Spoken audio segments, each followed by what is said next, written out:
Automobile sector के profit margins फिर से प्रेशर फेस कर रहे हैं। रिसेंटली जीएसटी रिलीफ से सेक्टर को एक तरीके का ब्रीदिंग स्पेस मिला ही था कि बढ़ते कमोडिटी प्राइसेस ने फिर से परेशानी को बढ़ा दिया है। इसके बावजूद अभी तक प्राइसेस इंटैक्ट हैं। ऐसा कैसे? दूसरी तरफ गोल्ड और सिल्वर ईटीएफ्स की जबरदस्त डिमांड के बाद अब मांग उठ रही है कि कमोडिटी ईटीएफ्स को इन दोनों तक लिमिटेड ना रखा जाए। Why not launch a proper copper ETF? लेकिन क्या ये लॉजिस्टिकली पॉसिबल होगा? और तीसरी स्टोरी इंडिया के कंटेनर मैन्युफैक्चरिंग मिशन के बारे में है, जिसका मिशन ग्लोबल सप्लाई चेन में चाइना की मोनोपोली को चैलेंज करना है। रीसेंट बजट बूस्ट के बाद क्या ये काम आसान बन गया है? हाय एवरीवन, मैं हूं गौरी। आज हम इंडस्ट्रियल सप्लाई चेन्स और नए इन्वेस्टमेंट एसेट क्लासेस के उन स्ट्रक्चरल शिफ्ट्स को डाइसेक्ट करने वाले हैं जो आपके इन्वेस्टमेंट एंड मार्केट व्यू के लिए काफी इंपॉर्टेंट है।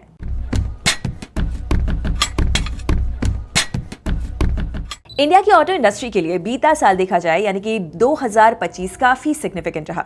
उस साल 2.68 करोड़ व्हीकल सेल करके उन्होंने एक नया बेंचमार्क सेट कर दिया है। लेकिन एज एन इन्वेस्टर हमारा फोकस सिर्फ सेल्स वॉल्यूम इन सब पर नहीं, बल्कि मैन्युफैक्चरर्स की प्रॉफिटेबिलिटी और मार्जिन सस्टेनेबिलिटी पर भी होना चाहिए।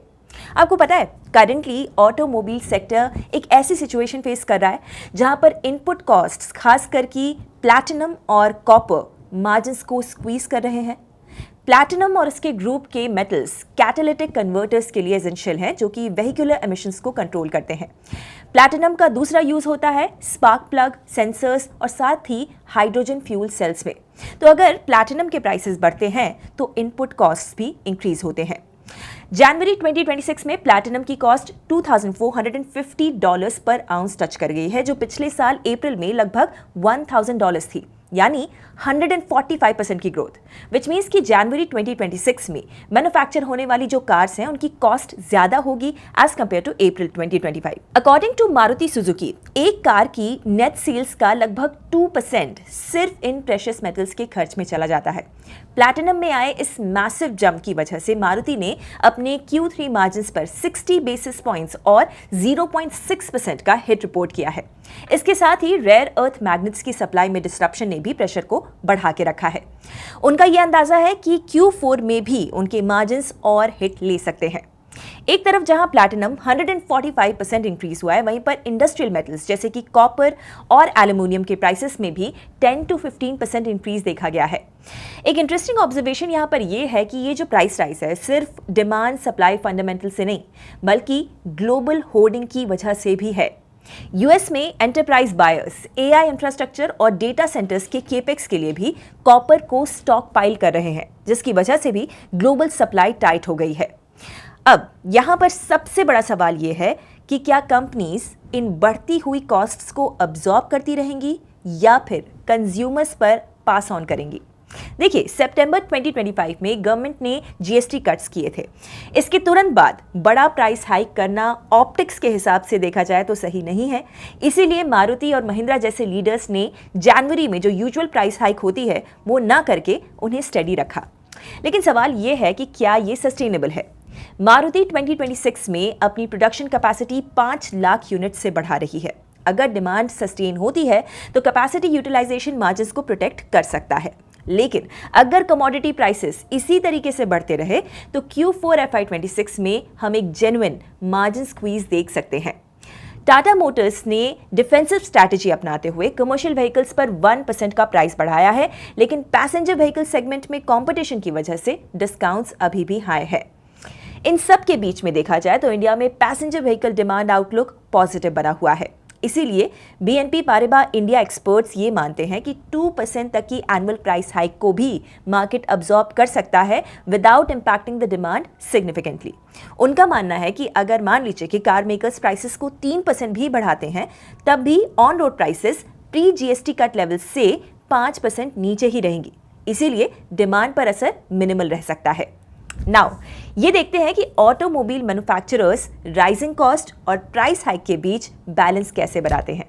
डू यू थिंक कंपनीज को कार्स के दाम बढ़ाने चाहिए? कमेंट्स में लिखिए। और अब हम बढ़ते हैं नेक्स्ट स्टोरी की ओर। एक तरफ जहां ऑटोमोबाइल जायंट्स प्लैटिनम और कॉपर की सप्लाई और प्राइसेस के बीच में एक स्ट्रगल कर रहे हैं, वहीं अब इन्वेस्टर्स को ये समझ में आ रहा है कि ये जो इंडस्ट्रियल मेटल्स हैं वो सिर्फ फैक्ट्री में नहीं, उनकी पोर्टफोलियो में भी होने चाहिए। दूसरी स्टोरी में पिछले साल गोल्ड ने 89% और सिल्वर ने 201% का रिटर्न दिया, जिसने इंडियन इन्वेस्टर्स का कमोडिटीज में इंटरेस्ट नेक्स्ट लेवल में बढ़ा दिया है। इसी बीच कॉपर भी साइलेंटली बढ़ता रहा with more than 50% returns in the last year. इसी बात को मद्देनजर रखते हुए अब म्यूचुअल फंड्स और एक्सचेंजेस गोल्ड और सिल्वर से आगे निकलकर रेड मेटल यानी कि कॉपर को भी अटेंशन देने की डिमांड कर रहे हैं। लेकिन कॉपर क्यों? कॉपर को देखिए अक्सर ग्लोबल इकोनॉमी का लीडिंग इंडिकेटर माना जाता है। रिन्यूएबल एनर्जी, इलेक्ट्रिक व्हीकल्स और 5G ग्रिड्स में कॉपर का यूटिलाइजेशन बहुत हाई तो है ही, दो इमर्जिंग डिमांड कैटेगरीज भी हैं, AI and data centre and defence. But जहां डिमांड इतनी तेजी से बढ़ रही है दुनिया भर में, सप्लाई अभी भी लिमिटेड है। Look at this chart from S&P global. Last month में आई इनकी स्टडी के मुताबिक 2040 तक कॉपर डिमांड सप्लाई से 10 मिलियन मेट्रिक टन्स कम हो सकती है। The asset that is set up to go absolutely parabolic is copper. And the reason is that it is, at least as it stands today, the most useful, cheap, amenable, conductive material that we have. That material manifests in everything from our data centers to our chips to our weapon systems. It's just everywhere, everywhere, everywhere. And right now, Jason, we are on a path by 2040 where we will be short about 70% of the global supply at current course and speed. And so I will pick copper. But ऐसा क्यों? Actually copper की supply से जुड़े हुए multiple challenges हैं। एक तो copper mining देखा जाए तो केवल हैंडफुल ऑफ कंट्रीज में होती है दुनिया भर में, mainly in south America, Africa and Asia. उस पर ओर ग्रेड्स कम हो रहे हैं, एनर्जी और लेबर कॉस्ट्स बढ़ रही हैं। इसके अलावा कॉपर को एक्सट्रैक्ट करने का जो प्रोसेस है वो भी कॉम्प्लेक्स होता है और काफ़ी लेंदी भी। उस पर एनवायरमेंटल कंसर्न्स भी हैं। कॉपर की average timeline from discovery to production spans 17 years. इसी के चलते कॉपर के डिमांड और सप्लाई के बीच मैसिव इम्बैलेंस बन रहा है और इसीलिए MCX पर कॉपर पिछले साल ओवर 50% ग्रो हुआ है। बट सैडली इस बूम का फायदा उठाने के लिए रिटेल इन्वेस्टर्स के पास इसमें इन्वेस्ट करने का कोई डायरेक्ट रूट नहीं है। Yes, you can go for futures contracts if you wish, या फिर कॉपर माइनिंग स्टॉक्स हैं, बट गोल्ड और सिल्वर के जैसे कॉपर ETF अवेलेबल नहीं है। नाउ रिपोर्ट्स के अकॉर्डिंग सेबी और एम्फी के बीच कॉपर ETF को लेकर डिस्कशंस तो शुरू हो गए हैं, लेकिन इसके एग्जीक्यूशन में कुछ मेजर चैलेंजेस हैं, mainly regulatory and logistical hurdles. First, current regulations के मुताबिक हर ETF को 100% फिजिकल मेटल से बैक करना जरूरी होता है।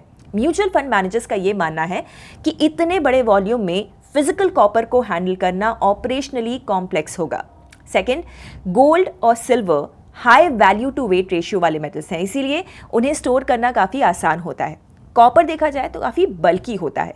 1 करोड़ रुपए के वर्थ का कॉपर स्टोर करने के लिए massive industrial warehouse space चाहिए होगी, जिसकी ऑडिट और स्टोरेज कॉस्ट्स भी काफ़ी हाई होंगे।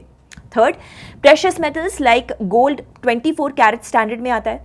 कॉपर में मल्टीपल ग्रेड्स और क्वालिटी वेरिएशंस होती हैं, जिससे एक स्टैंडर्डाइज्ड बार फ्रेमवर्क बनाना काफ़ी मुश्किल हो जाता है।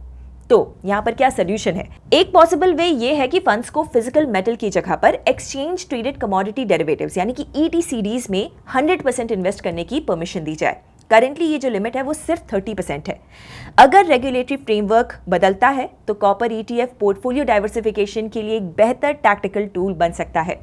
So do you think gold और सिल्वर की तरह ही कॉपर ETF भी होना चाहिए? और अब चलते हैं आज की लास्ट स्टोरी की तरफ, जो कि इंडिया के चाइना कंपेटिटिवनेस के लिए काफी ज्यादा इंपॉर्टेंट है। इंडिया के टोटल इंटरनेशनल ट्रेड का 2/3 यानी लगभग 66% वैल्यू कंटेनराइज्ड कार्गो से आता है। कंटेनराइज्ड कार्गो मतलब वो गुड्स जो कि स्टैंडर्डाइज्ड रीयूजेबल स्टील कंटेनर्स में ट्रांसपोर्ट होते हैं। ये जनरली देखा जाए तो 20 से 40 फीट लंबे होते हैं और ये आराम से शिप्स में, ट्रेन्स में, ट्रक्स में इनके बीच में ट्रांसफर हो सकते हैं विदाउट अनलोडिंग द कॉन्टेंट्स। 2025 में इंडिया के कंटेनराइज्ड एक्सपोर्ट्स में 13% की ग्रोथ देखी गई है, जो ग्लोबल स्लोडाउन के बावजूद एक रिकॉर्ड है। लेकिन यहाँ पर दिक्कत ये है कि इन कंटेनर्स की सप्लाई पर चाइना की ऑलमोस्ट मोनोपोली है। इंडिया हर साल 20 लाख एम्प्टी कंटेनर्स इंपोर्ट करता है, मेनली फ्रॉम चाइना, जो हमारे ट्रेड को वल्नरेबल और वॉलेटाइल बनाता है, प्लस हमारे ट्रेड कॉस्ट को भी बढ़ा देता है। अब सिंपल लॉजिक यहाँ पर यह कहता है कि ये कंटेनर्स हम इंडिया में क्यों नहीं बनाते हैं। अभी इंडिया फिलहाल सिर्फ 30,000 यूनिट्स प्रोड्यूस करता है, जबकि चाइना की कैपेसिटी 60 लाख यूनिट्स ईयरली है। इस इम्बैलेंस का मेन रीजन ये है कि कंटेनर बनाने की कॉस्ट्स का आधा हिस्सा स्टील पर जाता है। इंडिया के पास स्पेशलाइज्ड करोजन रेजिस्टेंट कॉटन ए स्टील की भी काफी कमी है, जिनसे ये कंटेनर्स बनते हैं, इसीलिए हम इंपोर्ट्स पर डिपेंडेंट है। But now India wants to change this. India का टारगेट है कि अगले डेकेड में कैपेसिटी को 70 लाख यूनिट्स तक ले जाया जाए। ये स्केल अचीव करने के लिए इंडिया के प्राइवेट प्लेयर्स का एक्टिव पार्टिसिपेशन इंपॉर्टेंट है, लेकिन इंडियन मेड कंटेनर्स फिलहाल चाइना के मुकाबले 30 से 40% महंगे हैं। इसी वजह से यूनियन बजट 2026 में 10,000 करोड़ रुपए की कंटेनर मैन्युफैक्चरिंग स्कीम को लॉन्च किया गया है। I also propose a scheme for container manufacturing to create a globally competitive container manufacturing ecosystem with a budgetary allocation of 10,000 crores over a 5-year period. इसमें next decade में domestic manufacturing approximately 1 million 20 foot equivalent units करने का M है। इसी scheme के under private players को boost देने के लिए गवर्नमेंट विजिबिलिटी गैप फंडिंग और VGF और कंसेशनल लैंड प्रोवाइड करेगी। VGF के जरिए गवर्नमेंट इस एक्स्ट्रा कॉस्ट को ग्रांट के जरिए देगी, ताकि इंडिया में बनाए गए जो कंटेनर्स हैं वो ग्लोबल मार्केट में कॉस्ट कंपेटिटिव बन सके। फिलहाल अगर हम देखें तो एक 40 फुट कंटेनर को बनाने के लिए इंडिया में लगते हैं $6,000, बल्कि चाइना में अगर हम देखें तो ये कॉस्ट है $4,200। अब यूनियन मिनिस्टर सर्बानंद सोनोवाल ने ये कंफर्म किया है कि MSC, मैरिस्क और CMA CGM जैसे ग्लोबल शिपिंग जायंट्स इंडिया में प्लांट सेटअप करने में इंटरेस्टेड हैं, जो एक काफ़ी बड़ा और पॉजिटिव डेवलपमेंट है। But container manufacturing capital intensive होती है और सस्टेन करने के लिए अश्योर्ड लॉन्ग टर्म डिमांड की भी काफ़ी ज़्यादा ज़रूरत होती है। Hence this plan needs multiple moving parts to work together. इसीलिए गवर्नमेंट ने लास्ट वीक ही BCSL और भारत कंटेनर शिपिंग लाइन नाम का एक जॉइंट वेंचर बनाया है, जिसमें SCI और कॉनकॉर एंकर पार्टनर्स हैं। ये वेंचर 51 नए फ्यूल एफिशिएंट वेसल्स को एक्वायर करेगा। इसका ऑब्जेक्टिव ये है कि एक ऐसा इकोसिस्टम बनाया जाए जहां पर India made containers India flag ships पर चलें, जिससे लॉजिस्टिक्स कॉस्ट स्टेबलाइज हो और फॉरेन शिपिंग लाइंस पर डिपेंडेंसी कम हो जाए। बेसिकली देखा जाए तो BCSL is the shipping backbone that makes the container manufacturing ecosystem commercially sustainable. From today itself, and in the shipping sector, Ashwini rightly mentioned that how we are depending on the foreign shipping liners, whether it is shipping or whether it is container. Every year, the foreign exchange outgo is massive. So that is why to protect that amount of our exchequers, and I believe we'll have to do something very visible and very exemplary. That is why today this particular memorandum of understanding is going to help us to achieve that particular goal. So, all in all, India का container manufacturing ecosystem बनाने का ये जो push है, that will be anchored by BCSL and 10,000 crore rupees in incentives carries several risks. Container manufacturing में China की near monopoly को तोड़ना इंडियन प्रोड्यूसर्स के लिए या इवन जो प्राइवेट प्लेयर्स बाहर से आएंगे उनके लिए आसान नहीं होने वाला है। How will they match global costs, specially if China cuts prices? Smooth execution के लिए across ministries, ports, rail, shipyards and private players के बीच एक टाइट कोऑर्डिनेशन भी चाहिए होगा। ऐसा हो सकता है कि global giants may cooperate, but वो कितना ज़्यादा वॉल्यूम इंडिया में शिफ्ट करने को राजी होंगे, that will be the key.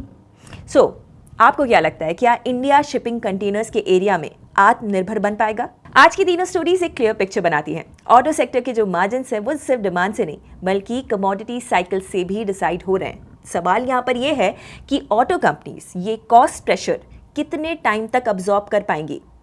Copper जैसे इंडस्ट्रियल मेटल्स अब फैक्ट्री फ्लोर से निकलकर इन्वेस्टमेंट पोर्टफोलियोज तक पहुंचना चाहते हैं। क्या कॉपर ETF इंडिया के लिए एक गेम चेंजर हो सकता है या ये सिर्फ एक थ्योरी बन के रह जाएगा? और वहीं कंटेनर मैन्युफैक्चरिंग के through Indian global supply chains में अपनी नेगोशिएटिंग पावर को बढ़ाने की कोशिश कर रहा है। क्या इंडिया रियलिस्टिकली चाइना की कंटेनर डोमिनेंस को चैलेंज कर पाएगा? अगर आपको आज का वीडियो पसंद आया हो तो लिखकर बताइए, अपने थॉट्स शेयर कीजिए, इस वीडियो को लाइक कीजिए, शेयर कीजिए। मिलते हैं नेक्स्ट वीडियो में कल। Investment in securities market are subject to market risks. Read all the related documents carefully before investing.